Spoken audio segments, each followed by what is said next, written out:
बहुत बहुत स्वागत है आपका हमारे चैनल पर अनुराधा हिंदी क्लासेस में।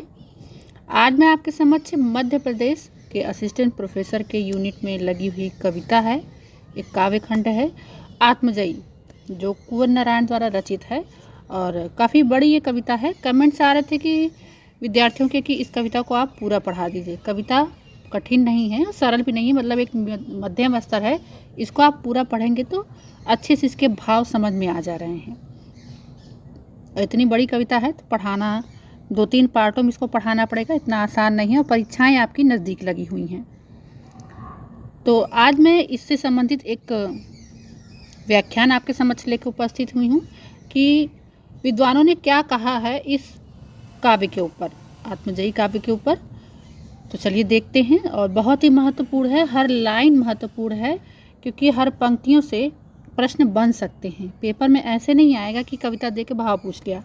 असिस्टेंट प्रोफेसर का पेपर है, किस राइटर ने क्या कहा है उस काव्य के प्रति, ये भी तो ध्यान देना बहुत ज़रूरी है। तो चलिए देखते हैं। कुंवर नारायण का आत्मजयी, इसकी कथा वस्तु आप अच्छे से जानते हैं। यम और नचिकेता की कहानी पर पूरा आधारित है और जो कठोपनिषद है आपने पढ़ा ही होगा इसको, लगभग बीए के सिलेबस में ये रहता है।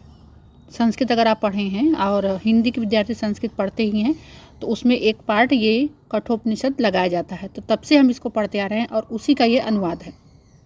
यम नचिकेता की कहानी पर संपूर्णतः आधारित है, जिसमें नचिकेता प्रश्न पूछता है। उसके 3 प्रश्न रहते हैं और उसके पिता उसे गुस्से में आकर कहते हैं मैं तुम्हें मृत्यु को सौंप देता हूँ, ठीक। और अंततोगत्वा उसे अपने प्रश्नों के उत्तर मिलते ही हैं। तो यहाँ देखिए विद्वानों ने कहा है उपनिषद काल की कथा वस्तु। देखिए आत्मजयी की जो कथा वस्तु है, कठोपनिषद का यम नचिकेता कहानी पर पूर्णतया आधारित है और उपनिषद काल से संबंधित है, ये भी ध्यान रखना है, ये पूछ सकता है पेपर में। और वैदिक काल के भौतिकवाद के विरुद्ध यह कहानी पर एक प्रतिक्रिया है, ठीक। इस वृत्ति में मतलब इसका जो भाव था, इसका जो शैली थी, में भौतिकता के विरुद्ध इसी प्रकार की प्रतिक्रिया व्यक्त की गई है, किंतु इसे जीने की सार्थकता या सृजनात्मकता, मतलब क्या क्या वो इसमें व्यवहारिक सोच रहा है, से जोड़कर आधुनिक बना दिया गया है। नचिकेता को अपने पिता के वैभव और हिंसा से घृणा है, क्योंकि इनसे जीवन की सार्थकता नहीं मिल सकती। कि हमारा जीवन किस प्रकार से सार्थक होगा ये नचिकेता नहीं समझ पा रहा था। उसे इससे एक घृणा हो जाती थी कि ये बेकार के वैभव हैं, ये हिंसा गलत है।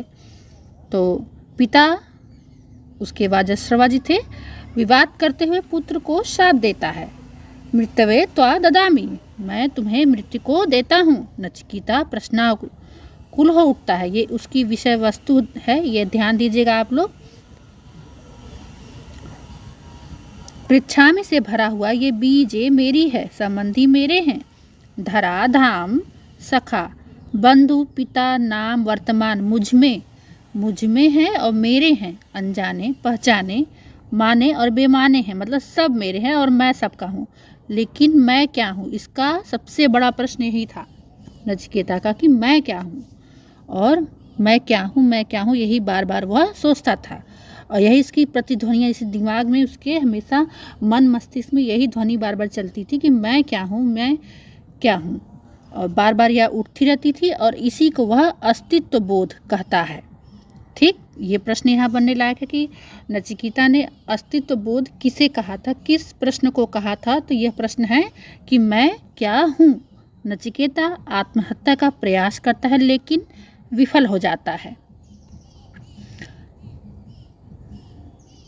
स्वप्रवास्था में भूत और भविष्य को देखता है, यम से साक्षात्कार होता है उसका, ठीक। उसके प्रश्नों का उत्तर उसे वहाँ से मिलता है, साक्षात्कार होता है, जिसे आम भाषा में इंटरव्यू कहते हैं। वह कहता है शक्तिशाली प्रकृति मेरे अनुकूल हो, जो सारी प्रकृति है जो शक्तिशाली है वो मेरे अनुकूल हो, मेरे अधीन हो। मनुष्य कहता है मुझे समृद्धि चाहिए, मतलब हर तरफ से, चारों तरफ से मैं वृद्धि करता रहूं, वंश की भी वृद्धि चाहिए, यश प्रसिद्धि चाहिए, स्वर्ग की निधि चाहिए, चाहिए ही चाहिए। बोल नचिकेता तुझे क्या चाहिए, यम प्रश्न करते हैं और इन्हें अस्वीकार करके वह आत्मज्ञान चारित है, पाता है। इन सभी को देखिए नचिकेता क्या करता है, कविता का भाव यहीं पर है पूरा। अगर आप कविता पढ़ेंगे तो पूरी कविता में ऐसे ही प्रश्न चलते रहते हैं और उत्तर होते रहते हैं। मैंने लगभग पूरी कविता कल पढ़ी, 126 पेज की कविता है। इसमें देखेंगे कि आत्मज्ञान का चारित्र है, इस मिथक के सहारे भीतर बहुत भीतर बैठ कर यह ज्ञान प्रज्ञान करता है।